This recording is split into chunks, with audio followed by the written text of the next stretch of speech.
Welcome to the Vocal Lab podcast with your hosts Shelby Rollins and Jason Catrone, bringing you the best from the music industry. Get ready for first-class conversations packed with exclusive techniques and transformative insights, all designed to help you reach your top note. Hey guys, welcome to today's podcast. I don't know what that was about. I don't either, but I liked it. I just wanted to, hit it with a bang and some energy. Out of the gate, shotgun. Guys, welcome to today's podcast. Carlos Santiago. It is me. Most of you who are familiar with the Vocal Lab. Producer Los. Yeah, producer Los. Yeah. Los Lobos. I love me some Los Lobos. Oh, yeah. The other day I heard one of their songs. So, Bambaleo, Bambaleo. What's that mean? I don't even know. I don't know either. Oh. I think it's Maybe just a made-up word. Yeah.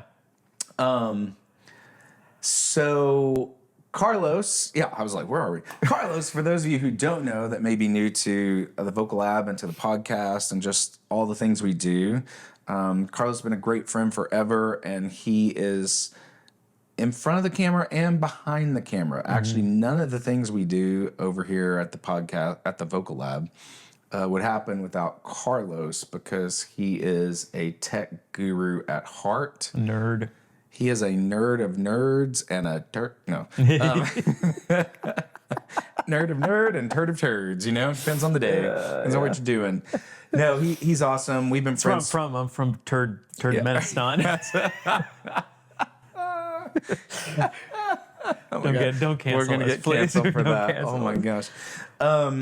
We've been friends for 10 years now. Yeah, 10 years. That's crazy. 10 years. Yeah. Maybe a little longer. Yeah. Actually, a little longer. So, amazing vocalist, amazing tenor, singer, songwriter, guitarist. I mean, we could go on and on with the things you're, like, creatively and technically capable of doing and talented at doing. Inclined. Yeah, but, at the heart of it, he's just been a great friend. And so, a lot of you know him. Well, oftentimes when Shelby's sitting in this chair or someone else will speak to Carlos because he's behind the camera making things happen. But we're going to start bringing them out here more too, because he's even better on camera than he is off camera. That's fun. Yeah, you're better on a microphone than you are off a microphone. Mm-hmm. And that's actually a really good point too, as we start out here on this It's a good slogan. Intro. Life is better on a microphone. We need to make t-shirts. We should definitely make t-shirts. My phone's up there, but remind me to Both of our phones are up there because we're poor and we need ad money. People give us freaking ad money so we can upgrade the cameras. We need a complete studio. That is so funny. So we're filming on both of our iPhones, and then we have one good, nice camera in the center. Isn't that funny? Everyone thinks you have like these amazing sets and amazing. Oh my gosh! What was I even saying? You're transitioning. I was just saying it's intro de Carlos today, and you're gonna be seeing a lot more of him. We're gonna have fun with it, and what was that slogan? I've already forgotten it. Life is better on a microphone. Life is better on a microphone. Yeah. I like it. You heard it here first, folks. That's right.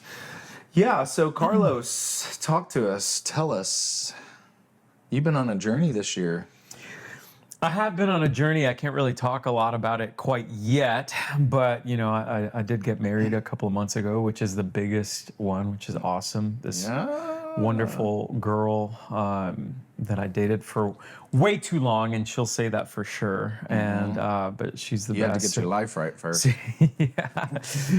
Super patient, but that's the greatest adventure I've been on recently, and so moved a little bit farther away from the heart of downtown Nashville, and I've cut my teeth doing a lot of this production stuff and video stuff. I just really love making things look really cool and just figuring out ways to make it better. And so I really started doing that after the pandemic. Like, actually, when the pandemic started, one of our other friends, David Wise, reached out and was like, "Hey man, I have an idea for a video that's going to go viral." And I was like, "Oh, that's right, I forgot about that." Yeah, okay, right, that's cool. Yeah, I'll listen. And which ended up being the idea for the session singers doing the little virtual choir thing, and we did it as well. And I was on the video also. but I edited the video. That was the first real video that I had edited, and it took me forever. I had to put my laptop on an ice pack because it wasn't used to holding all of these streams of video all at once. And it went viral. It was like 4 million views on just, I think it was 8 million cross-platform. And so like it had tons of people calling him because they wanted to play the video. And so that was really, really cool. But then after that, I was like, I guess I'm a video editor now. And so I started really getting into that. And then when you moved back here to Nashville, and you had been doing the Vocal Lab already out there, and I wanted to get more experience just kind of feeling like it was a safe environment to fail because the stakes were really low. And so I, we kind of talked, I was like, hey, I'll help you edit some of these videos. And so we started kind of doing that, because then I just started figuring out, throwing things at the wall of like, what can we do editing wise, and it helped me become a better editor, and doing all that. And at that time you had a job at I a did, church. yeah, that's right. I worked at a church, and doing some of that same I was kind of like a media coordinator, and I sang on the weekends at the smaller campus, but then throughout the week, I edited for YouTube, for the app, for the website, for the TV station. Yeah, so you really were cutting your teeth in the... Literally, no teeth left. It was like what was it like? It was like Steve-O, just chewing light bulbs into sand. Exactly. No, that's crazy, because I've not thought of that like timeline happening like that. Isn't that crazy? That is like crazy, when you yeah. go back to it and start looking at it, and For how, sure, how it all changed. Because on the Vocal Lab side, I had just been in LA doing YouTube videos, and I was not really, being honest, I wasn't having fun with it. You know that. It's hard. But it's hard. It was just me. I was sitting at my piano in my place in LA, and I had a couple friends that would help me film. My friend Andre in Norway, who helps kind of oversee the channel still, was definitely more actively involved at that point, and he just kept pushing me to stick with it, and I was really kind of done with it, and then coming back, now that you've painted that whole picture, like, yeah, that was really, really like a time in and out of COVID lockdown times where me, you, and at that time, Katie Talbot, that was doing reactions with us, just kind of dug in and said, let's do this, let's be consistent.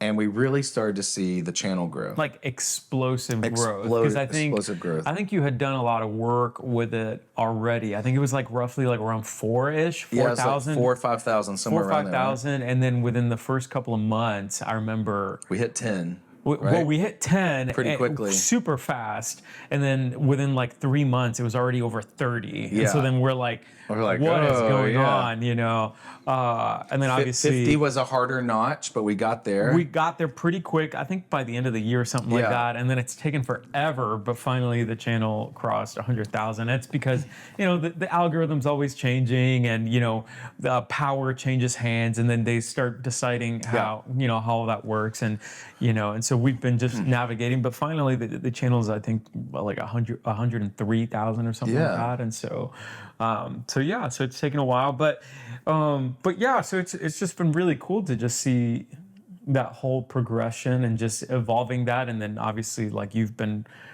simultaneously, so all these things have been going on all at the same time. So like the Vocal Lab Reactions channel has been happening. You've been working on your own music and working on the Country Crooner American Songbook, and kind of working through all that and releasing your own music videos along that with your own arrangements, while at the same time touring, while at the same time feeding Roxy the pig. Yeah, right. And now moving into a new space. Because you really, the old space, you were, I mean, it was like a long-term good rental situation, yeah, for sure. But this is like your place, you know? And so it's been a lot of growth, a lot of really cool, new, scary steps, but new steps, because then a couple of years ago, I transitioned out of my church job and went full-time into session work, full-time or not full time. Full time into session work, and part time. Like that's when we started working here. Like part time, Yeah. actually working as in Vocal Lab. Well, you went part-time, full-time, right? Yeah, I went part-time, You full-time. really stepped out into that creative life of Sure. just Yeah. not knowing where anything comes from, Yep. but knowing you're on your path and purpose, and provision is always along the path. And we talked a lot about that during that time. Yeah. You know, it's a really scary time. It's a hard time for anyone, be it a creative or entrepreneur, self-employed person, but I really believe that's where the adventure is. That's where the fun is. Clearly, you've been on an adventure the past few years, and you are proof in the pudding, right? It's fun to step back and watch everything that's happening with you over these past couple of years when you made that step, and having those conversations early on, just being like really scared and like Super scared.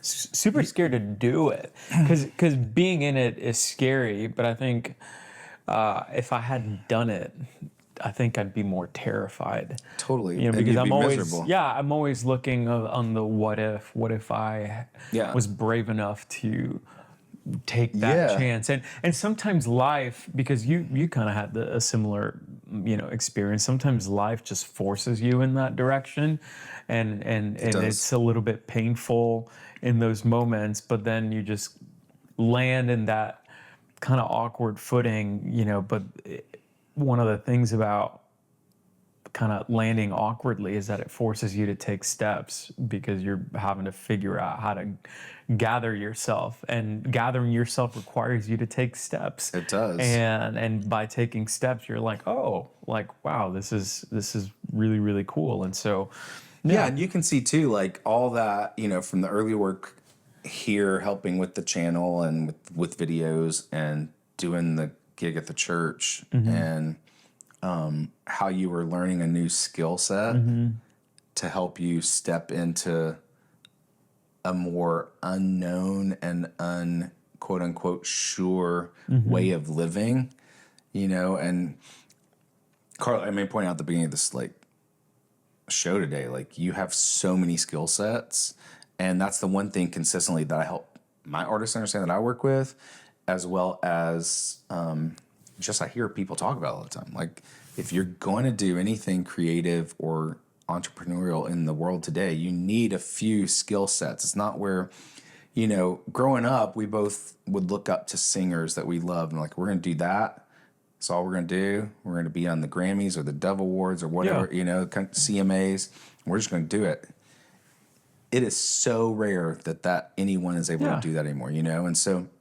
Yeah, I mean, back in the day, people would be like, "Oh yeah, I worked delivering pizzas, before I started doing this," and now it's like, now you're delivering pizzas, but it's because you're working for DoorDash while at the same time getting groceries and also delivering prophylactics. If you don't know what that's about, check out one of the previous episodes, Proactive Prophylactics with Jason and Shelby Rollins. Yeah, no, it's so true. And or it's the fact now that you've blown up and now you're doing endorsements for the pizza company you used to work for. That's right. Yeah. Or you might even own a pizza company or pizza shop, right? So it's this whole journey of life, and it's been fun to go through this with you. Carlos and I, what I didn't say, we met because we had the same vocal coach, Brett Manning, who we mention all the time on this show, and love Brett with everything. Yeah, absolutely. And so brother. Brett, for whatever reason, maybe we were just like two schmucks, and he's like, I can probably, teach these guys something because they're cool, they're chill. Yeah. We didn't come with a lot of attitude, I don't know, but I think he gravitated to both of us because we did have developed vocals even when we came to him. We know how to sing, and any vocal coach loves a singer who already knows how to sing because it's just fun, right? You don't have to spend a lot of work developing. It's fun. And so then we just became buddies with him, and he would always talk about Carlos to me and me to Carlos. Carlos was living in Florida at the time. And so it just happened one day, I moved to LA, and I was back in town I was still coaching under Brett, and I was doing some sessions, and you were there, and we finally meet. And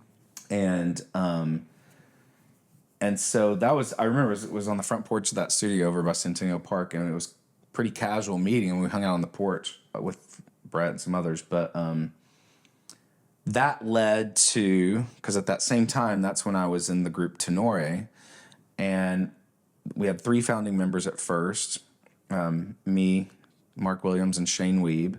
And Shane had left. I don't know if he had left then or not. Do you remember? It was somewhere that's fuzzy. I think so. I think he was there. Yeah, Point is, Shane, one of the founding members, left the group to go do a thing with his wife. And so we were looking for swing tenors. Yeah. When you have fill-in tenors, they're called swings. Like theater term, right? Swing, a swing. And so we were looking for swing tenors. And, of course, we knew Carlos's vocal, or I did because of Brett. And long the short, you ended up getting a call from Jill, our manager at the time. We'll do a whole segment on Jill one day. Yeah. It'll be funny and fun. Yeah. But Carlos ends up coming on tour with us. First show being in Texas. Yeah. I was so nervous. Were you? Oh, I was so nervous, and I'd never met Mark before. I knew you, but I'd never met Mark, and I can be really weird and gross sometimes, not in like an off-putting way, but sometimes I'll say things that, like, you know. And I remember we went to Chick-fil-A for lunch, and it's because the awkward moments are always lacerated into my memory. And I remember sitting down, and I said something that was really gross to Mark, and Mark was like, "Oh, I look just like him." That's no." And it's funny because Mark and I are obviously good friends now, and we both teach at the same school. But it was just really funny because at that moment I was like, "Oh no, I pushed the boundary too quick." Pushed the boundary, and so like I was nervous after that moment. Immediately, I was like, "I've ruined this whole trip," and I just landed. Oh my gosh, I don't remember that at all. We were eating nuggets. I forget what it was. I always eating the chicken nuggets at Chick-fil-A. God, that's God's chicken. Yeah. We were in Texas doing shows in Texas, Fredericksburg, Texas, a cute little German town. So cool at this theater. Had several shows there. And I remember that too because I think we might have actually drawn straws, which we didn't usually do that. But because we didn't really know you. And we also had a piano player no one really knew. So Mark and I were like, who's going to share rooms? So we were sharing rooms. Yeah. But we didn't draw straws. I chose to stick with you because we had met. Yeah. No, I think, or maybe we were the only ones that shared rooms. Maybe the other two. I don't know. It doesn't matter. Yeah. But long of the short of that point is that really did solidify like what's become a long-term working relationship and friendship that's taken so many little twists and turns. I got to tell a story real quick about something that'll solidify that friendship even more. And you know this because we talked about this recently. And so at that gig, we stayed at this hotel. And so Jason and I are staying together. Oh, God. And I have to go use the bathroom. Yeah. And so then I come out. And we had already done the gig. And so we go back. And I went and I had to use the bathroom and I clogged it. I clogged the toilet. You sure did. And so I walk out and I'm like, I don't know what to do. There's no plunger. There's nothing. And so Jason calls the front desk and they send housekeeping to come bring us a plunger. But what was really funny about that was the fact that the ladies that were doing housekeeping had gone to the concert that night. Yes. Because it's such a small town. Yes. They had gone to the concert and they knew us and they recognized us. So they're bringing us a plunger. It's like these famous people clog their toilet. And that's why we call it the tenor number 2, you know? But I was singing tenor 2. Mark was singing tenor 1 and I was singing tenor 2. That's right. And there was a No, I mean, man, it's been so fun. And it's super fun. It's exciting to see, like, you know, through all of that, this fiber of, like, not only a friendship that's formed and bonded, but just how we've interwoven, like, every facet of it. We sang together. Yeah. We've filmed and done podcasts together. We have toured together. We have coached together. I mean, because you coach too. It's like we literally have parallel lives, even though they're very different. You know? But I think that's what makes it really fascinating and fun too. Yeah. And what's made this process of growth for both of us and the business side as much as the artistic side of what we do and the creative side. Yeah. For me today, this is really cool to sit here and have this podcast with you because it's given me a clear picture of how much you've been a part of this growth. Yeah. You know? Yeah. And it wouldn't have happened without that. Yeah. You know, and not like it wouldn't have happened this way, obviously. Yeah, different. You know, absolutely different. Yeah, I don't know where we were. But it is cool. It is cool because it also makes it easier. You know, you see the peaks and valleys, and you get to celebrate. You know, those big highs. You know, those moments that you're just praying for years and years and years, and it's just like, you know, there's been times where we've just been driving around town, and we'll just. Especially, you know, we'll see all the pedal taverns downtown and we'll put the windows down and we just started blasting your music because it was like you had just had a new single come out. Totally. And, you know, I think it was like King of the Road. And it's just like, no, people, you know, so it's like encouraging each other and celebrating each other and just kind of going through that because it's so much more fun. You know, I heard Joe Rogan say this one time and it was talking about like how cool it is. He always wants to have, and a lot of comedians have adopted this because I love listening to comedy podcasts.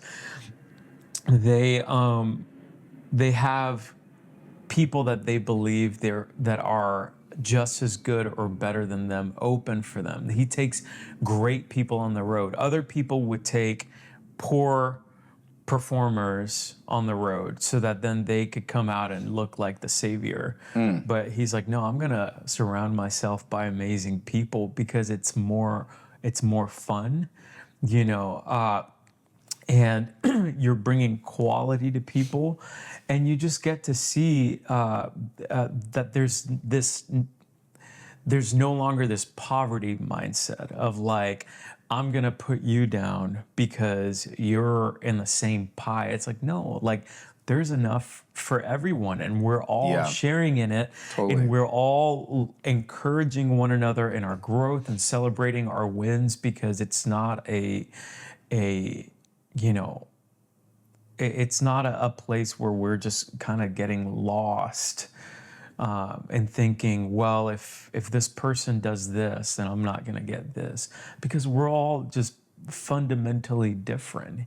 You know, we're like you said, we're both tenors, but we both do fundamentally different things musically. Yeah. And so it's really just fun to just sit back and you know, and just be grateful to see how those things have come across and how they're still developing, you know, because in the middle of it, it's really hard to see and you could get discouraged. But then when you look at the overarching narrative, it's just really, really cool. No, for sure. I think one of the things over the past 2, 3, 4 years, specifically for me, that I've really come to trust and try to just keep stepping deeper and deeper into that path and space is to be grateful for where I am today. Be hopeful for where I'm going and into tomorrow. And C, through that, just trust and enjoy the process. You know, is that from Daddy Osteen? I'm just kidding. actually, it might be. It's good. It's great Right? advice. That's It's great good. advice. You know, I love me some Daddy-O. Daddy-O! Hey. But, you know, it's so true. My early part of my career was a lot of stress, undue stress. I made the decision to not go to medical school or not work in business like everyone in my family or politics and to go down this entrepreneurial creative path. I made that decision. I also made the decision a lot of days and years to stress and be, at least stress can come in any time. I'm not saying that. We know that for all of us. Moving this past week was just like stress that I hadn't seen in a while. I was like, oh. I remember calling the mortgage person one day because, getting a loan as self-employed is just torture. It's torture. And so I remember one day talking to her, and I was like, there was a very stressful issue. And I looked at her and I said, you know what? I won't say her name. I have prided myself on building a life where I don't have to stress. And I can work when I want to work. And I can go to the park if I want to go to the park or go to the pool, whatever. But you guys have made my past 2 weeks pure HE double. Because it was just, it was so much stress, and so stress can come. But, my point is, like, I also chose in those early parts of my career to look towards the stress and towards the fear instead of being grateful and trusting. So even through this process, to a lot of people, and even to me, I could sit here and be like, it's scary to buy a house being a single self-employed person in America. Yeah. In the world we live in right now. Sure. Right? Not necessarily the most practical decision, but I wake up every day with a big dose of gratitude and relief that I don't have to force the process. I keep stepping into my path and trusting that.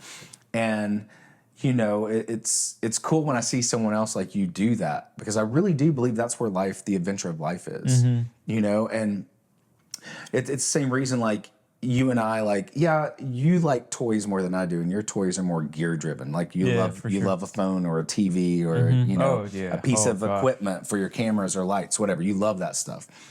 But we're not. Have a TV wink at me and I'll start sweating, bro. Oh my gosh, you guys! When I moved back to Nashville, I made Carlos go TV shopping with me. I'm gonna let you take over, because I remember we walked into Electronic Express in Brentwood. Yeah. And I just thought Carlos was going to be like, this is a good TV or this is not a good TV. I knew way too much about it. The guy comes over to help us, and what was the conversation? It got so tech heavy right away. Oh yeah, you started calling out numbers. You're like, oh, is this the ABP 4000? Yeah, right. I just looked at you, I was like, who the heck are you? I'm telling you, and you were like dude. a kid in a candy store. That stuff stresses me out, right? So yeah, dude, if that Black Friday ad comes out early this year, my content blocker will go off, bro. It just knows. My wife is gonna get a call and say your husband's been looking at naughty things on the internet. That's so It good. said no bezels on this TV. You said what? How many megapixels? Yeah, someone asked me one time. I was like, "Is Carlos like addicted to porn?" I'm like, "Yeah, it's called Best Buy. It's called Gear. Yeah, it's Gear. Guitar Center. Oh my god, it's Guitar Center." No, it's so true. God, it's so bad. What was my point in all that? I don't know. I derailed it. I know, but I had a point with the. I was just saying you and I we're not going down life to try to buy the biggest boat, the biggest house, and the most expensive car we can find. Yeah. And the ATVs, all the things. Nothing wrong with that. That's most of my family, to be honest. If you want to give us some, we'll take it. We'll take it. Yeah. But we've chosen adventure over things. And I think that marries beautifully. I mean, it has to, with the creative lifestyle. Yeah. Because in being creative in our art that we create through music, we choose to do that through beauty. Yeah. And we both made choices in life for many reasons to sing songs that are beautiful, to sing songs that are inspirational and positive, and not that we don't sing about love loss or something here or there in a song, but the art that we create is trying to make the world healthier, happier, and more beautiful, and have a purpose even in that.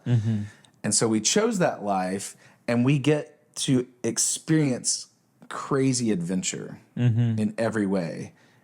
And we do get to experience things with lots of toys, right? Like we may go on a friend's amazing boat. We don't have to pay for that boat, Yeah. right? But we're friends because you get the point.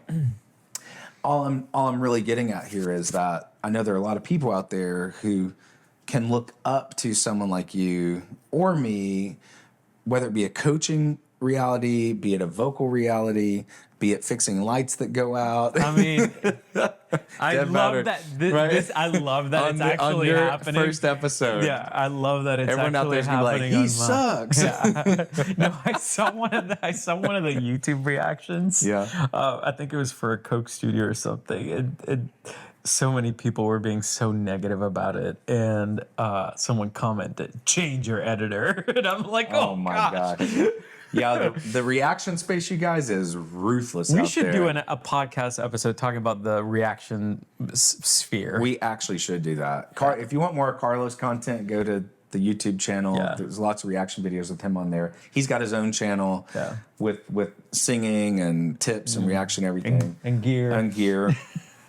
But yeah, just the point is, I know there are people out there who are trying to take that step, and maybe speaking to that just for a minute to give a little nugget to someone, because you stepped away from your steady check that was coming stability, in. So your stability into the unknown, and immediately you had prepared yourself with being a good person and making contacts. Yeah. You were connected. You had prepared yourself with multiple skill sets. And immediately, things started to come your way, right? Yeah. From sessions, Lots of sessions. from booking some shows, Yeah. stepping a little more into this space, helping us. Yeah. And another big one, your coaching opened up with an opportunity to coach at a college. Yeah. Yeah. I started working at Lipscomb University. I love this so much. I know another one went out. I love this so much. I love that they're at least going in succession. So Next, it's the one This behind big me. light's going to fall over Is on that me. a It's timer? like, I feel like it's a timer. it must be. But yeah, working at Lipscomb University, because the head of vocal studies there for years had been asking me, "Hey, would you want to come in and be an adjunct?" And I was like, no. And then I thought about it. Maybe I'll do it on Mondays, because I had off on Mondays at the church. I was like, I'll do Mondays and Fridays because we had half days. I was like, so I could teach at the school, and so I'll make some extra money just to throw at debt or whatever. And then lo and behold, then I ended up transitioning out of the job. And so I ended up just kind of going straight into doing that. And I also, there's this fear and sometimes shame, because you don't want to look like a beggar. But I remember having to get over the sensation of like, I have to email contractors and let them know I'm available now. Because oftentimes I would get the words, I would book you more, but you're busy. Unavailable, yeah. You're unavailable. And so I had to reach out to them and just be like, hey, I know that you guys, have your things kind of all set, but I have more time now. And so thankfully, it's worked its way, building relationships with these people where I don't know if I'm, and I don't want to say anything, but there's this whole word or this phrase that's used, it's first call, and it's the people that you call first for sessions, and so thankfully for the types of sessions that I've been doing, I've been blessed enough to people call quite often and do that, and then that gives me the flexibility to teach at school, which is really interesting because I remember what it was like to be a student. I'm not that far removed from that, and to think of my professor in school and how influential he was in my life, and then also everything that we learned from Brett. Well, and you even pushed back from that a little bit, because you and I talked about you even doing a little coaching online, and then being available with people that I know through Vocal Lab that could use you. And you had a little hard time at first feeling not qualified enough. Oh yeah, that's to do true. it right. Yeah, and so, that's true. And that's honest. And I mean, that's admirable. You definitely feel imposter syndrome. Totally, I did too. Starting out, you just have no idea. Especially so, like especially in, in schools, because you have to think about there's repertoire requirements, Right. and it's like, they have to Collegiate's learn. a little different than the private. I mean, a lot different than the private Yeah, realm, for sure. and to be honest, I kind of prefer teaching privately because you can get into the weeds as much as you want. You Right. can assign one song to a student and they can work on that for 12 weeks, whereas you have 12 lessons in a semester with school and they have to learn at least, depending on freshman to senior, anywhere from 4 to 10 songs. Oh wow! So you only get And a then little they bit of have time to on each present them. They have to have them memorized. And so not only do they have to, and so like if a student hasn't learned a song as a private teacher, like you're like, well, they didn't know it again, and I still get paid, and if a student doesn't learn their repertoire, there's implications. They'll fail their class, they'll fail their jury. If they don't sign up for the jury the correct way, they might forfeit their chance to get a jury and then lose whatever points they have towards their grade. If they miss too many classes, or if they don't learn their material and they show up in jury and they sound terrible, or if they have vocal damage and they're having to work through that. So there's just a lot of interesting things that I've learned that also have helped me become a better teacher in the sense that now I have to work faster because I have 12 weeks to figure something out. That's a good point, yeah. And to show progress. Sure. Like not just over one song, but over 4 or 5 or 6 or 7, and I still don't have it all quite figured out, but It just has a little more structure to it, obviously, because forced structure. Forced structure, yeah, definitely. Yeah, which is definitely, honestly, I would say, and this is a whole other conversation, but like that's the main benefit of getting a degree in music nowadays, is that if you absolutely are not, a self-starter, you're essentially paying a lot of money to have forced structure, because all of the books, all the curriculum is often available online for school, sure, for totally. a degree. Yeah. And most collegiate teachers, as myself, we teach outside of the school too. Right. So if you want to get voice lessons, it's not like, You have to go to college. It's especially nowadays, it's a very Yeah. niche thing to get a think- music degree. I think that's one thing, looking back on my own journey, man, that I wish if I could change, I would have preferred to have been forced into being a self-starter earlier. Right? I had my upbringing was very comfortable. I was the youngest. I had a talent that everyone admired and complimented me on. And I had a single focus to just be a recording artist. And that's why. And you arguably did it the right way by getting a degree in music business. Yes, for sure. I did vocal performance. My degree comes with a broom and an apron. Yeah, right. Yeah, right. What you do with it, you choose yourself. Yeah. We're not telling you what to do with this. You just say, here's a broom, here's an apron, and you owe us money. Yeah, no, it's true. I agree with you on that. But going back, and it still was hard. You did it the right way, and it was still hard. Is my point. Yeah. And going back, I mean, we didn't have social media, right, at our disposal right out of high school. That helped. I see all these, kids in high school now, like getting these large followings, and they just step into entrepreneurship as these things come to them. It's crazy. I would love to have had that. There's one more down. We're going to keep talking till it's dark. We didn't have that. And so that affected it for sure. But I wish that I'd been a little more self-starter and a hustler, like I've had to learn to do in the back part of my career as opposed to the front part. It's all for what it's supposed to be. Back to the point, encouragement to all you guys out there today listening. If you have a passion for something and you want to do it and there is no other option with your life, step into your purpose, trust the process and the path that's there for you because it's only yours. And try to wake up every day and be grateful. Choose to trust, not to walk into fear. Yeah. That is the formula for having a life like you're living right now or I am, with all the roller coasters, ups and downs that everyone has in life. Yeah. There is no...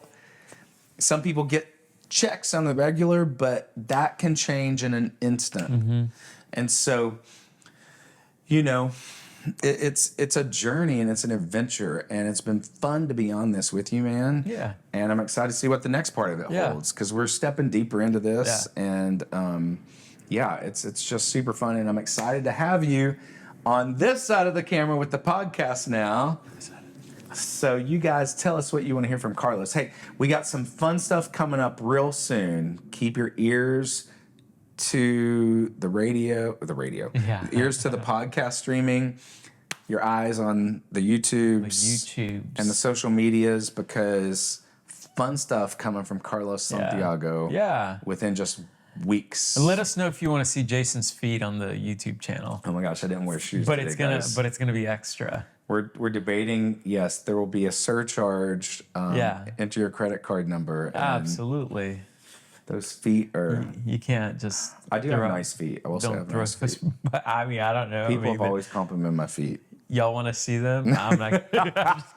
We should. Anyway, before all the let's lights go land the out, we plane. should go out with that. It's been fun, dude. Yep. Same. See you guys next time. See ya. Thanks for tuning in to the Vocal Lab podcast. Ready to join the top ranks of the music industry? Don't forget to follow and subscribe for more first-class conversations that make the extraordinary your new ordinary. Until next time, keep striving for your top note.